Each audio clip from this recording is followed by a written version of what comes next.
And yet some nagging, niggling itchiness of a thought that he could not quite scratch, was trying to ask him a question. His morality refused to ignore the itch any longer, and it gave the question permission to be asked.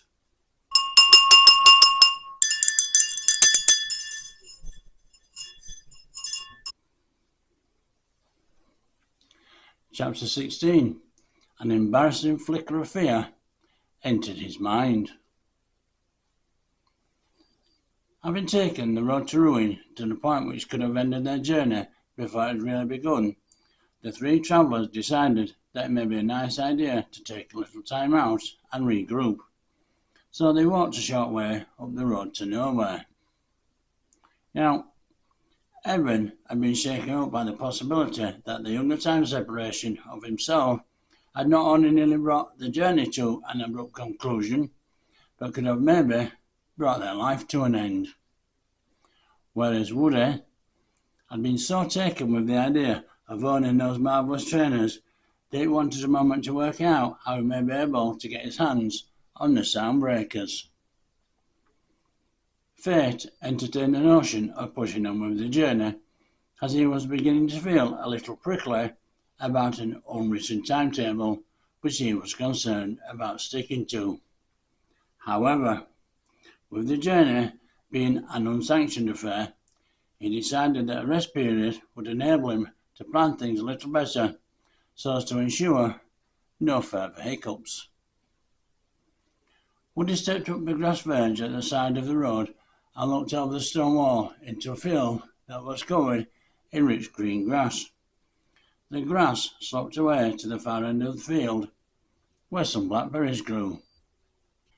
The entrance to the field was via a wooden gate, the design of which Woody had not encountered before, and had no intention of making its acquaintance today. "Looking for me?" asked a mischievous voice from behind the two grown-ups who had manoeuvred their way into the field. Evan smiled as he remembered the time when he had thought of walls and fences merely as obstacles that held a challenge for other people. He thought how easily he used to climb all ligneous due to the fact that he was light back then, like his mother and Aunt Margaret, and yet had strong hands like his father. Thankfully, his young self interrupted Evan's thoughts, which were just beginning to alter his mood, as they always did when his thoughts concerned his father. Woody asked if the gate had been designed that way so as to prevent the luscious green grass from escaping. Fate told him that it was designed to prevent animals from wandering out of the field, and he hoped that there were no bulls in the field today.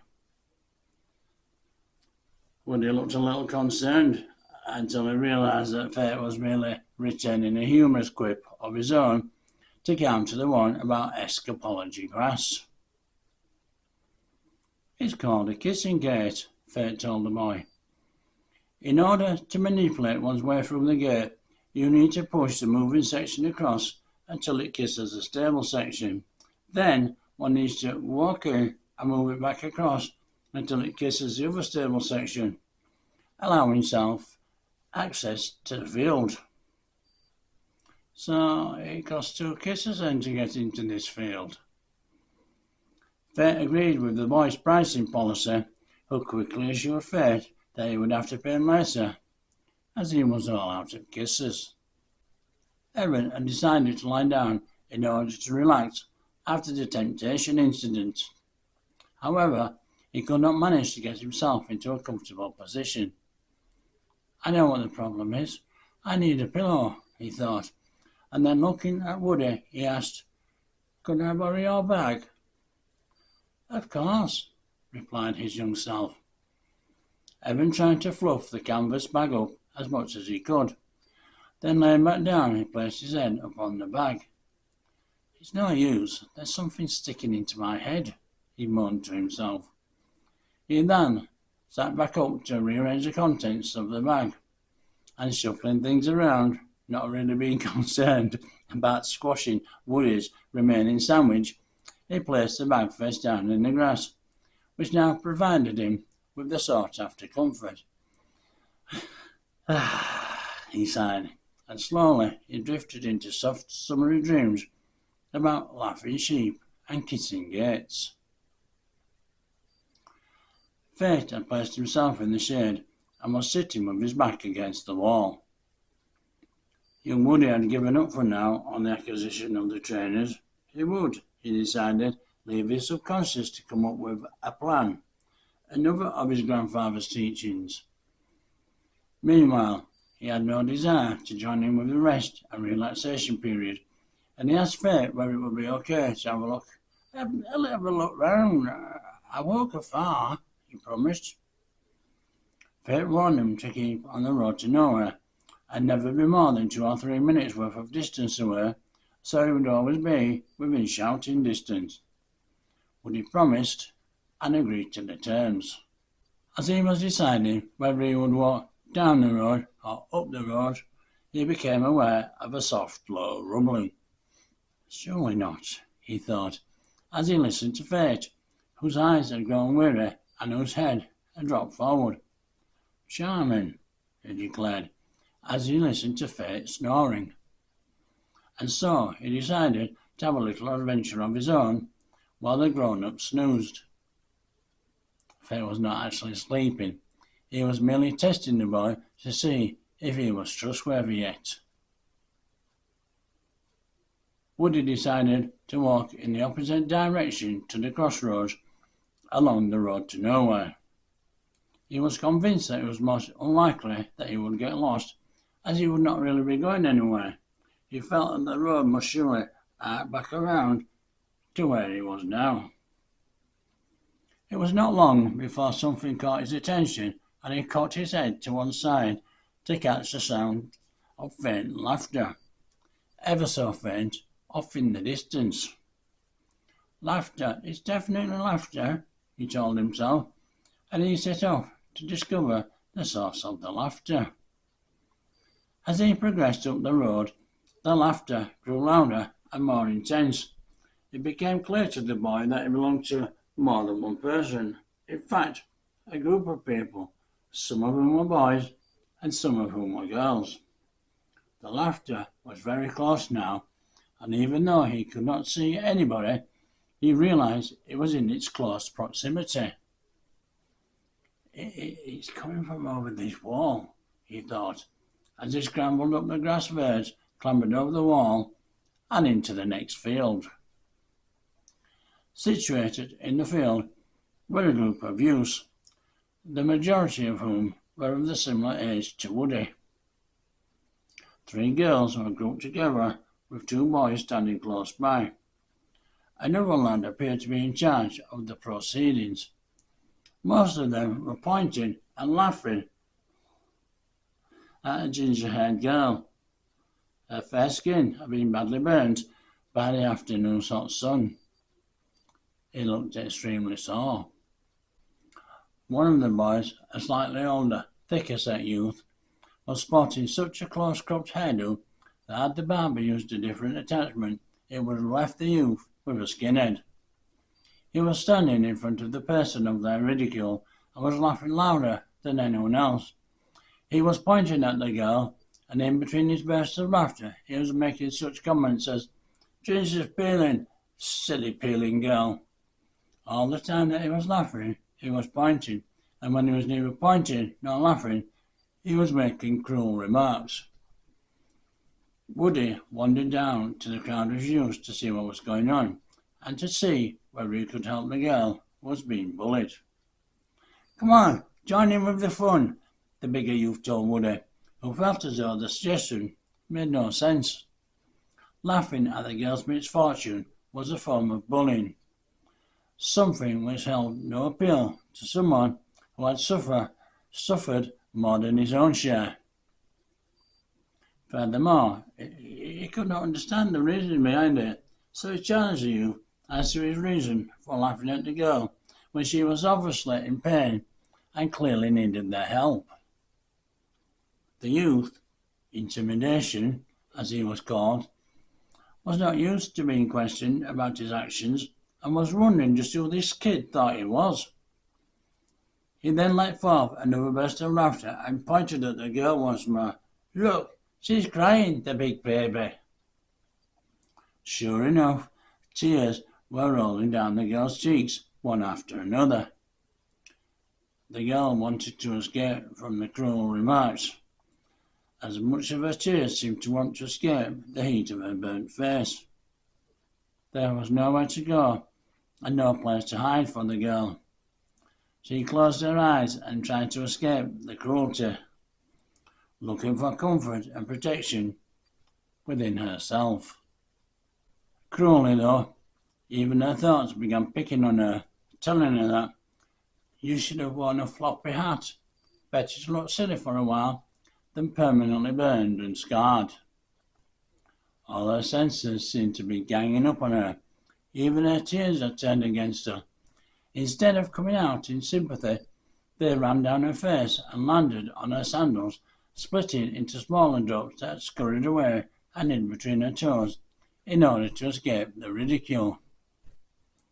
One of the tears passed a comment on how hot the girl's face felt, while another one replied, "Hot, I should say so. I nearly burnt myself on the way over her cheek."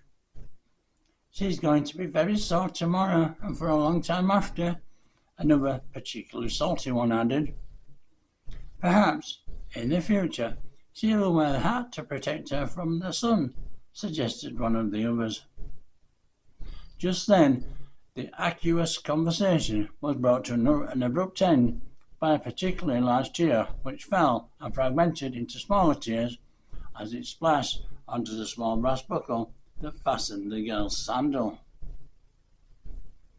The big lad, Intimidation, seemed to be enjoying his task above and beyond the call of duty and the instructions which his uncle had given to him. He tried again to get Woody to join in with the gang's bullying, as though he thought that it was not one-sided enough.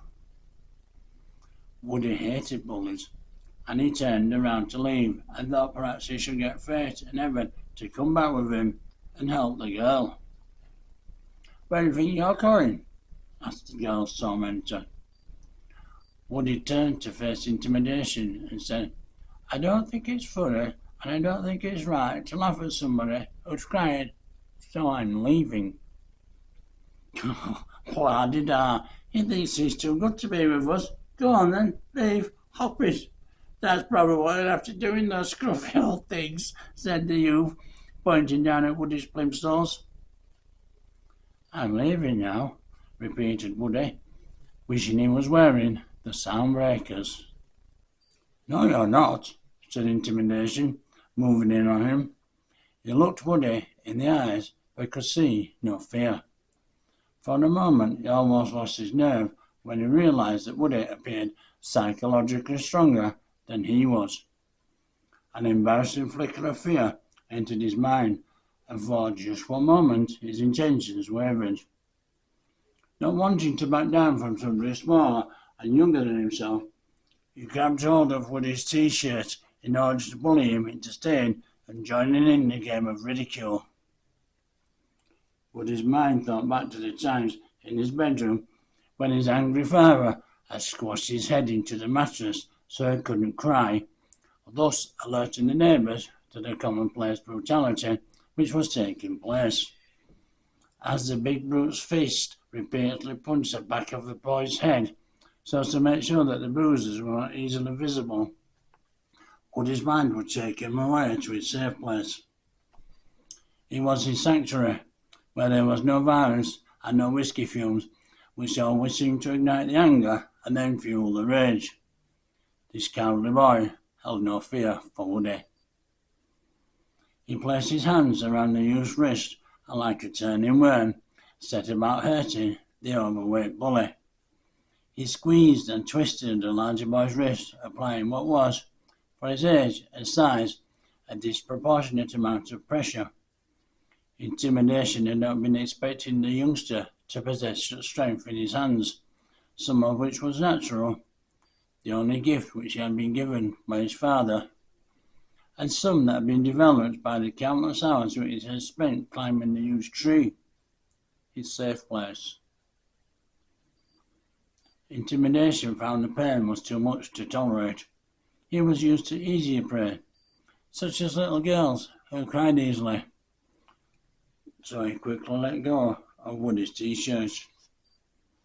"I'm leaving now," repeated Woody, one final time as he released his grip. The youth rubbed his wrist, which was hurting from the counter-attack, and had Woody's finger marks upon it. "I'm leaving. You can come with me if you like," he offered the ginger-haired victim. "I don't even know your name," the girl responded, wondering whether she should walk away with a stranger. "My name is Woody, and I'm here with—" Woody thought it would sound ridiculous if he told the girl that he was here with an older version of himself, so changed his mind and just mentioned he was with "my older friend and Fate." "Woody and Fate? Hasn't anybody in this place got a normal name?" "No, it appears as though they don't. In spite of his name, though, Fate will help you get some relief from your sore face." The sunburned girl declined, stating that she was going to stay with her friends, as she was here to learn some type of lessons from them. Woody pointed out that if they were really her friends, then they would be trying to help her, and would not be laughing at her misfortune. "No, no, look," she protested, holding out a tube of sun cream. "They gave me this to put on so that I wouldn't burn my face and arms. And it's factor 50, she added. Woody looked at the tube, which did indeed state that the sun cream was factor 50, but there was something about the labelling that just did not seem to add up. It never professed to be sun protector. Rather, it claimed to be an ultraviolet accelerator. Woody had a closer look at the cream's instructions and saw that it was for speeding up the ripening process of vegetation and fruit. "How long have you known these girls?" queried the confused and concerned 11-year-old Woody. "I've not known them very long," she admitted, "but they do seem very nice girls. Better than the Wilson sisters, who were more like him," and she looked at Intimidation. The problem was that they were not nice girls at all. In fact, they were not even girls in the traditional sense. The whole group were entities, and they were in fact ne'er-do-wells called Reluctance, Urchin, and Rascal, whereas the boys were mischievous, named Scoundrel, Scallywag, and of course their leader, Intimidation. Woody offered the young girl another chance to leave with him, which again she turned down. He then turned and walked back up the field, away from the group, knowing that it was useless trying to help a victim who would not help herself. He'd seen that too many times with his own vulnerable mother. As Woody walked away, he could hear them all laughing at the girl and her sunburnt face. Woody felt glad that he had walked away and had not joined in with their bullying, and yet some nagging, niggling itchiness of a thought that he could not quite scratch was trying to ask him a question. Woody felt as though he had been put under enough scrutiny of character for an afternoon by Fate, and so tried to ignore the question. His morality, though, refused to ignore the itch any longer, and it gave the question permission to be asked. "Why didn't you help that poor girl?" The only defence that he could come up with was that there were too many of them, and besides, she would accept my help. The itchiness felt insufficiently scratched. As he reached the top of the field and climbed up onto the wall, he could see the girl walking through another kissing gate at the far end of the field. Still bleating with laughter, the flock of youths followed her back towards the crossroads.